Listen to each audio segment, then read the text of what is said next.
시청자 여러분, 그동안 안녕하셨습니까? 요즘 이렇게 아무 탈 없이 편안한지 묻는 안부의 인사가 굉장히 조심스럽고 또 염려스럽습니다. 바로 코로나19로 인해서 우리의 일상이 크게 달라졌기 때문인데요.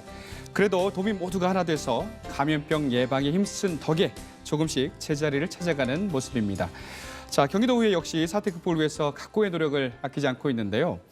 지금부터 142명 경기도의원의 의정 활동을 모아서 안방까지 생생하게 전달해 드리도록 하겠습니다. 오늘 이 시간은요, 제10대 경기도의회 보건복지위원회 이영봉 의원 모시고 여러 가지 이야기 나눠보도록 하겠습니다. 1968년 전남 진도 출생 이영봉 의원.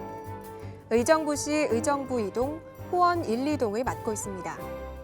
전 의정부시 체육회 사무국장을 역임하고 더불어민주당 의정부시 갑 부위원장, 호원초등학교 운영위원장을 함께 맡고 있습니다. 그는 서민과 약자를 대변하는 정치인을 목표로 경기도의회 의정을 이끌어가겠다고 의지를 다졌습니다. 네, 의원님 안녕하십니까? 네, 안녕하십니까. 의정 돋보기 첫 출연이세요? 네, 좀 소감이 남다르시죠? 그렇죠. 아무래도 좀 설레고 떨립니다. 알겠습니다. 네. 그러면 우선 우리 시청하고 계신 네. 시청자 여러분께 인사하시고 시작을 해볼까요? 네, 그러겠습니다.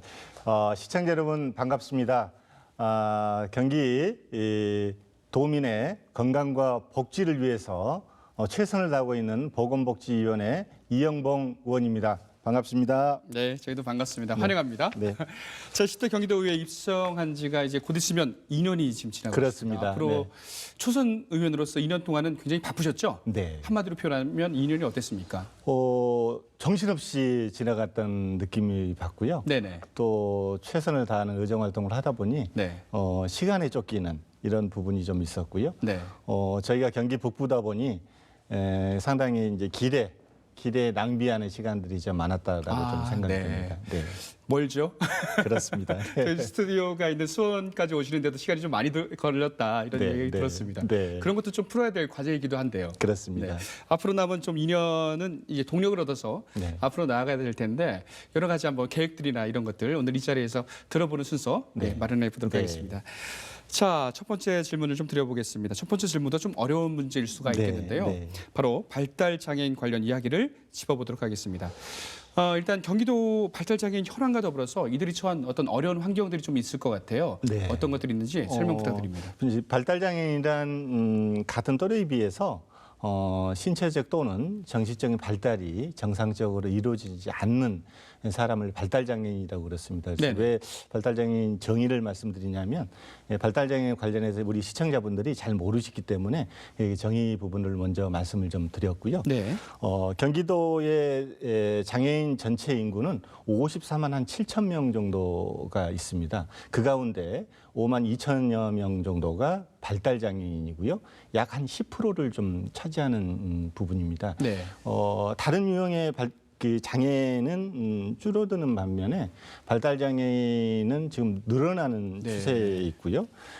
그리고 장애 등급은 폐지됐지만 등급으로 의정부 시에를 구분하자면 1급의 최중증의 발달장애인이 24.2%고요. 네. 그리고 2급의 중증의 발달장애인이 35.3%, 그리고 3급의 경증의 발달장애인이 40.2%로 이렇게 구성되어 있습니다. 그러면은 중증 이상이 거의 50% 이상을 차지하고 있는 셈이네요. 네. 예, 그렇게 볼 수 있습니다. 그래서 이분들을 위한 어떤 평생교육센터 건립을 추진하고 있다고 들었습니다. 이게 굉장히 네. 중요해 보이는데요. 앞서서 여러 잘 되고 있는 곳을 이렇게 네. 벤치마킹 다니신다고 제가 들었어요. 네. 어떤 곳이 이렇게 잘 되고 있던가요? 지금 이제 발달장애인 평생교육센터를 운영하는 지자체는 네. 서울시하고요, 네. 인천광역시 서구청, 네. 그리고 군산시가 있습니다. 그렇게 많지는 않군요. 네, 그래서 잠깐 이 자료를 좀 보면서 네. 좀 비교 분석을 좀 할 수 있도록 하겠습니다. 서울시 같은 경우에는요, 25개 구청 중에서 18개 구청이 평생교육센터를 운영하고 있고요. 네. 운영 주체는 위탁으로 좀 운영하고 있습니다. 그래서 주요 프로그램으로는 건강심리, 문화교육, 취업준비, 취미 여가 교육이 있고요. 특이하게 장애인 관련 조사 연구 사업 및 DB 구축이 좀 있습니다. 네. 그리고 그러니까 이용 인원은 30명 이내로 있고요. 그리고 2020년 올이죠. 올 말까지 해서 서울시는 25개 구청이 전체 평생교육센터를 운영할 계획이 있고요. 네. 교사 배치도 1대2 그러니까 교사 한 분에 발달장애인 2명을 케어할 네. 수 있는 이런 그 운영을 할 계획으로 있고요. 네네. 인천광역시 서구청을 보면 물론 이제 위탁으로 해서 운영을 하고 있습니다. 그래서 이제 그 주요 그 프로그램을 보면 자기 자립생활 전환 교육이 있고요. 자기 관리 교육 문해 교육이 있고요. 지역사회에서 버스를 이용하기가 상당히 발달장애인들에게 불편하고 네. 잘 모르죠. 네네. 그래서 반복적인 교육을 할 수 있는 버스 이용할 수 있는 교육을 하고 있습니다. 그래서 여기는 또 특이하게 셔틀버스를 운영을 하고 있어요. 그래서 장애인들이 발달장애인들이 쉽게 네네. 이동을 할 수 있는 그런 부분을 좀 마련했다고는 보고요. 네. 그리고 마지막으로 군산시인데요. 네. 군산시는 군산시에서 직접 운영하고 있습니다. 그래서 여기는 이제 종합반과 특수반을 운영을 하고 있는데요. 종합반 같은 경우에는 경증의 발달장애인이고요. 특수반은 중증의 발달장애인이 이제 그 수업을 하는 거고요. 종합반 운영 같은 경우에는 3년의 학기제입니다. 그리고 당임제로 이렇게 운영되고 있고요. 한 32명 정도가 한 클래스로 네네. 운영되고 있고요.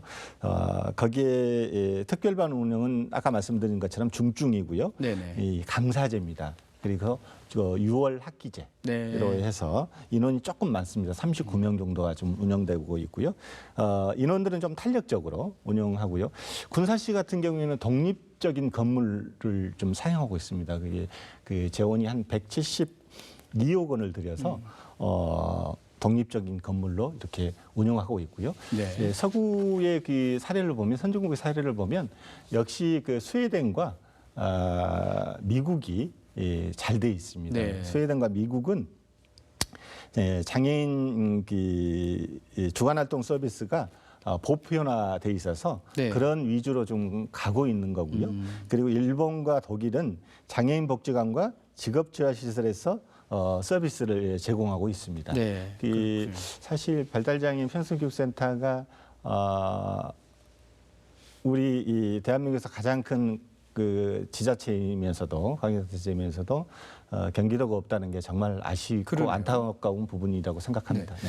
아까 말씀하셨듯이 숫자가 한 54만 7천여 명이라고 하는데 전체 장애인 인구죠. 그렇군요. 네, 네, 그 중에 네, 또 경기도. 10%가 차지하니까 네, 네. 아직 이렇게 가장 큰 지자체 경기도에 없다라는 게 말씀하셨듯이 좀 아쉬운 것 같아요. 지금 2년 동안에 여러 가지 조사를 해 오셨으니까 네. 잘된 부분들을 이렇게 데이터를 취합하셔가지고 네. benchmark하기 엄청 좋을 것 같아요. 그렇습니다. 예, 네. 하나둘씩 지금 스텝을 밟아가고 계신데 네. 이와 관련해서 간담회나 부모님들 모시고 네, 보고회 이런 활동을 하셨다고 들었습니다. 현재까지 네. 진행 사항 좀 어떻게 되고 네. 있는지 설명 좀 부탁드릴까요? 그렇게 하겠습니다. 경기도에는 관련 단체가 2개가 있습니다. 하나는 사단법인 한국 그 장애인 부모회고요. 네.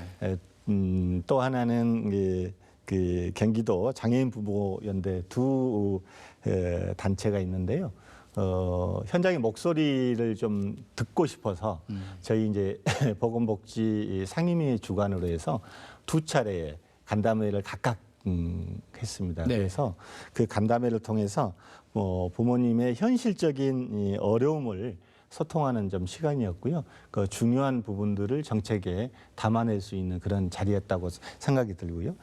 5차례 태스크포스 팀을 가지면서 경기도형 발달장애인 평생교육센터 설립 위해 부단히 그 노력을 하였습니다. 그래서 2020년 하반기 추경 경정 예산에 포함을 시켜서 시범 사업을 할 계획이고요. 네. 경기도에는 복지 스펙트럼이 다양합니다. 그래서 평생교육센터 시범 사업도 도농복합형, 중소도시형, 네. 그리고 대도시형으로 공모 사업을 거쳐서 네. 시행할 계획이고요. 5월 22일 뭐 며칠 있으면 5월 12일이 다가오는데요. 경기도 성인 발달장애인 보호자 및 욕구 실태조사 용역을 실시합니다. 그래서 그 실시 결과를 가지고 사업에 반영할 거고요. 네. 이 용역은 중요한 부분이 뭐냐면 보호자를 직접 대면해서 조사 작업을 한다는 게 네. 상당히 의의가 있다라고 생각이 들고요. 네. 마지막으로 사업을 시행하려면 조례 개정이 되지 않으면 사업을 시행할 수 없지 않습니까? 네네. 그래서 경기도 발달장애인 지원조례 일부 개정안을 6월 회기 안에 지금 상정에 예정 중에 있습니다. 그렇군요. 네, 네. 진행이 되는데 현장에서 보고회나 이런 간담회 중간에 부모님들 직접 만나고 얘기하면은 어때요? 의원님이 느끼시기에 딱 그분들이 요구하는 어떤 것들이 있을 것 같은데. 지금 모든 게 첫 술에 배부를 수는 없다라고 생각합니다. 네. 그래서 지금 초보적인 단계인데요. 부모님 만날 때마다 좀 안타까운 부분들이 있습니다. 왜냐하면 항상 그 어두운 얼굴이셔요. 네. 아이들을 케어하고 힘드셔서. 그렇죠. 그래서 요구 조건은 많은데 다 들어줄 수 없는 게 그 예산에 대한 부분이기 때문에 그렇죠. 네. 정말 그런 부분이 좀 안타까운 부분이라고 말씀드릴 수 이렇게 또 있겠습니다. 발달 장애를 겪고 계신 분들은 인지나 어떤 의사소통 능력이 현저하게 좀 부족하고 떨어지기 그렇습니다. 때문에 네. 그만큼 자립도 어렵고요. 교육 여건도 굉장히 어렵잖아요. 네, 네. 수치를 보니까 장애인 전체 고용률도 36%예요. 그렇죠. 이것도 조금 낮은데 네, 네. 발달 장애인의 경우에는 23%로 그게 훨씬 못 미치죠. 그렇죠. 이런 걸 보면 가끔 영화에서 이렇게 보면은 이런 대사가 나오잖아요. 나는 우리 아이들보다 하루 더 늦게 좀 죽는 게 소원이다라는 어떤 어머니의 네. 가슴 아픈 이런 대사도 우리가 좀 보고 있는데 그런 부모님들도 많이 계신가 봐요. 그만큼 이런 장애인 교육 평생 네. 교육센터가 네. 이분들한테는 굉장히 중요한 거겠죠. 그렇죠. 네. 그래서 하루빨리 좀 세워줘야 되지 않나 이런 네. 생각을 하는데요. 어떻습니까? 최선을 다하겠습니다. 알겠습니다. 네, 자, 좀 길게 얘기했네요. 네, 네. 자, 다음 주제를 한번 넘어가 보도록 하겠습니다. 역시 복지 얘기인데요. 경기복지재단 북부센터가 이제 설립이 된다고 합니다. 네. 관심이 좀 많으실 텐데 그 배경과 추진 목적에 대해서 한번 알아볼까요? 지난 그 2019년 7월입니다. 7월에 경기복지재단과 경기도 의회가 공동 주관으로 경기 북부 지역 사회보장 현황이라는 과제로 정책 토론회를 열었습니다. 거기에는 지역의 전문가들을 모시고 정책 토론을 열었는데요. 토론의 결과 경기 북부 10개 시군을 컨트롤할 수 있는 네네. 뭐 연구센터나 교육센터가 필히 있어야 된다라는 결론이 좀 도출이 됐었습니다. 네. 그래서 그 결과를 가지고 제가 또 집행부에 의뢰를 해서 이번에 6월에 좀 개소를 좀 하게 됐고요. 네. 그 목적으로는 한 네. 4가지 정도, 크게 4가지 정도가 있는데요. 첫 번째는 경기복지재단 북부센터 설립을 통한 북부 사회보장 발전과 견인이고요. 두 번째는 경기 북부 10개 시군의 지역사회 보장정책 연구 수행입니다. 네. 세 번째는 사회복지시설 종사자 대상 맞춤형 교육 수행이며 마지막 4번째는 북부 사회보장 정보 및 자료 공유를 위한 복지 플랫폼 운영 등을 말씀드릴 수 있겠습니다. 그렇군요. 네, 네. 그 제가 알기로는 이제 복지재단이 수원시에 있지 않습니까? 네. 현재는. 네. 그래서 10여 년 전에 복지 사각지대를 좀 없애보자 네. 이런 목적으로 세워진 걸로 알고 있는데 네. 이제는 의정부 이제 북부 10개를 관할하는 복지센터가 세워질 텐데 6월에 개소한다고요? 네, 네, 근데 그렇습니다. 그러면은 좀 뭐랄까요 그 도민들의 피부에 확 와닿는 그런 서비스가 있을 것 같아요. 어떻게 보십니까? 가장 시급한 것은 그 10개 시군의 복지의 불균형입니다. 네. 모든 게 지금 집중적으로 돼 있는 게 수원 중심의 남부로 위주로 지금 돼 있고요. 네. 여기 내려오면서 제가 한 2시간 정도 걸렸습니다. 의정부에서요? 네. 수원까지? 네, 그러면 정말 연천이라든가 가평 같은 경우에는 시간이 더 걸리겠죠. 거의 지방 가는 수준이라고. 네, 그렇습니다. 그래서 그분들이 현장 조사라든가 정책 담당하시는 분들이 그 지역에 오셔서 네. 얼마만큼 연구나 그 교육을 할 수 있겠습니까? 그렇군요. 서로 이제 수원에 계신 분들도 저쪽 가서 또 연구를 해야 되고 또 그렇죠. 수원으로 모여서 회의를 해야 되고 어떤 굉장히 행정적인 낭비도 있고. 네, 그래서 경기 북부 10개 시군을 아울 수 있는 네네. 그런 센터가 이제 시급했었던 거고요. 네. 거기에 가장 해야 될 어떤 그 의의랄까요? 아니면 그 부분들을 보면 경기도의 복지균형 발전과 사회복지시설 종사자의 역량 강화가 있고요. 네. 사회보장 허브 기능을 수행할 것으로 생각됩니다. 그리고 2020년 아까 말씀드린 것처럼 2020년 본예산에 이렇게 편성을 좀 시켜서 6월에 의정부에 그 개원할 예정으로 지금 있습니다. 그렇군요. 네. 앞으로 이 경기 북부를 아우를 수 있는 복지재단이 탄생을 좀 응원해보고 네. 복지재단의 가장 중요한 거는 복지 사각지대를 네. 빨리 캐치하고 빨리 지원하는 게 더 그런 생명력이 긴 것 같아요. 그렇습니다. 예, 그런 문제를 좀 해결할 수 있는 날이 이제 왔네요. 네, 네. 알겠습니다. 계속해서 힘써 주시고요. 자, 이어서 드릴 질문은 경기 북부의 인프라 개선에 큰 도움이 될 좀 문제입니다. 네. 바로 경기도 의료원 의정부 병원 신축 이전 이야기입니다. 네. 이미 10여 년 전부터 굉장히 병원이 좀 노후되고 굉장히 좀 문제가 있다 이런 지적이 늘상 나와 있는데 현황부터 한번 지적해 주시죠. 어떻습니까? 그렇습니다. 이제 1954년 이후로 경기 북부의 공공의료를 책임지고 그리고 선도적인 역할을 한 게 이제 의정부 의료원인데요. 네. 전체 연 한 19만 명이 이용을 하고 있고요. 중요한 것은 52%가 기초 수급자가 이용한다는 그 그렇죠. 의료원입니다. 네네.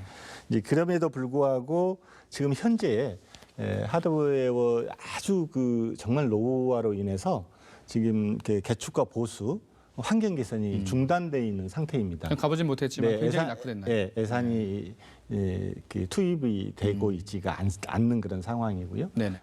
물론 비용의 문제도 있지만 땜질식 그 처방이죠. 땜질식이요? 네. 이쪽을 하면 네.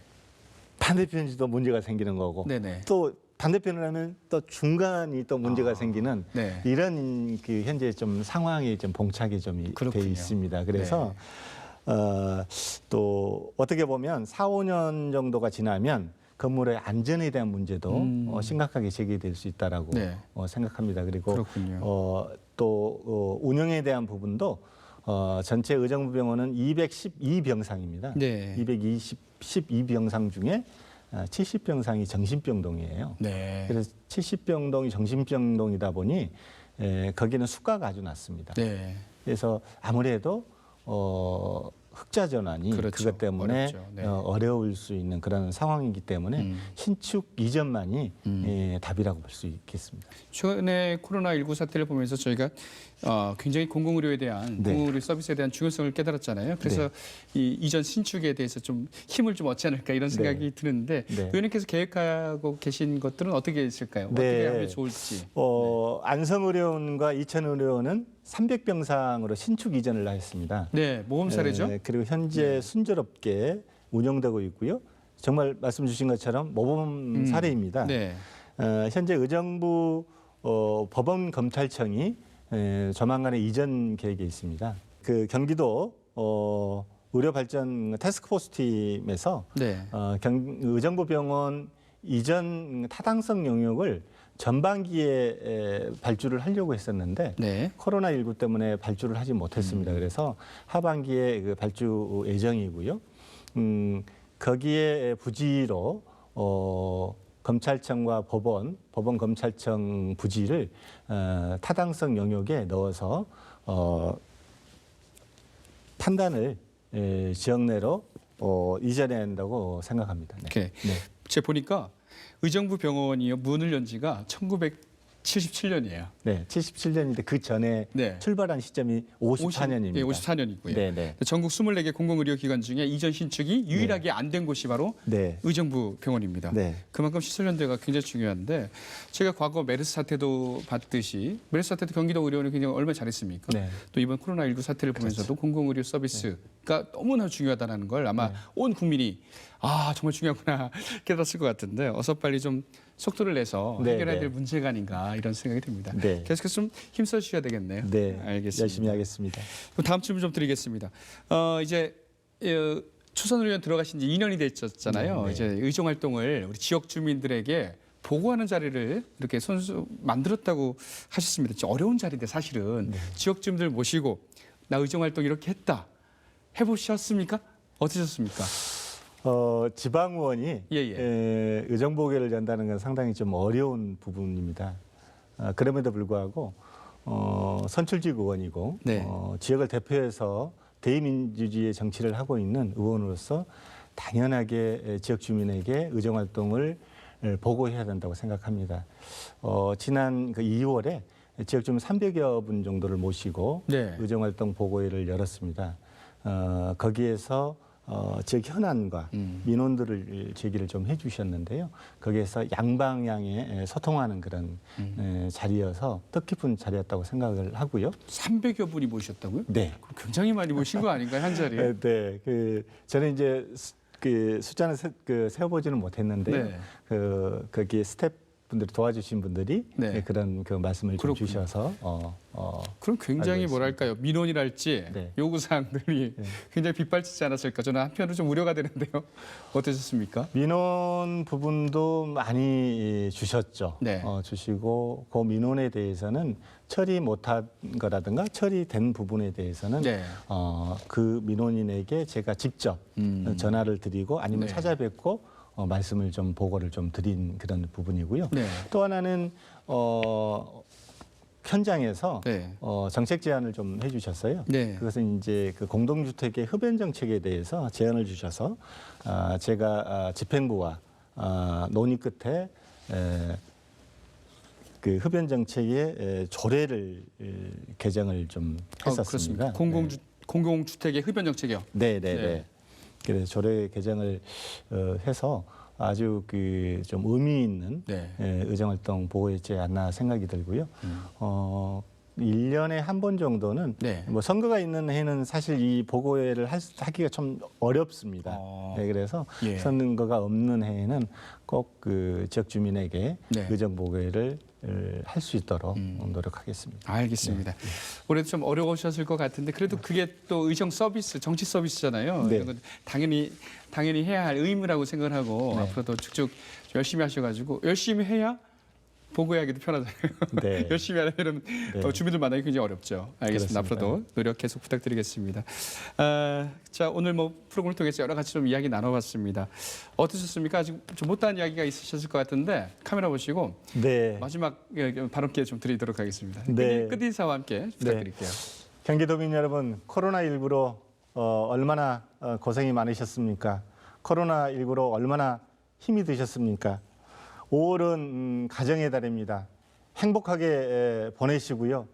저도 1370만 경기도민과 45만 의정부 시민을 위해서 최선을 다하는 의정활동을 펼치겠습니다. 고맙습니다. 네, 감사합니다. 오늘은 특별히 그 경기도 북부 복지에 대한 이야기 참 많이 나눠봤습니다. 계획하신 일들 모두 잘 해결을 하기를 저도 좀 응원해 보도록 하겠습니다. 네, 오늘 말씀 고맙습니다. 고맙습니다. 네. 지금까지 제10대 이영봉 의원과 함께 이야기 나눠봤습니다. 코로나19로 인해서 모두가 불안한 시기지만 흔들림 없이 이렇게 민생을 살피는 경기도 의회 142명의 의원들이 있습니다. 앞으로도 142명 의원들 한 분 한 분씩 모셔서 여러 가지 이야기를 들어보도록 하겠습니다. 그럼 저희는 다음 시간에 다시 찾아뵙도록 하겠습니다. 여러분 고맙습니다.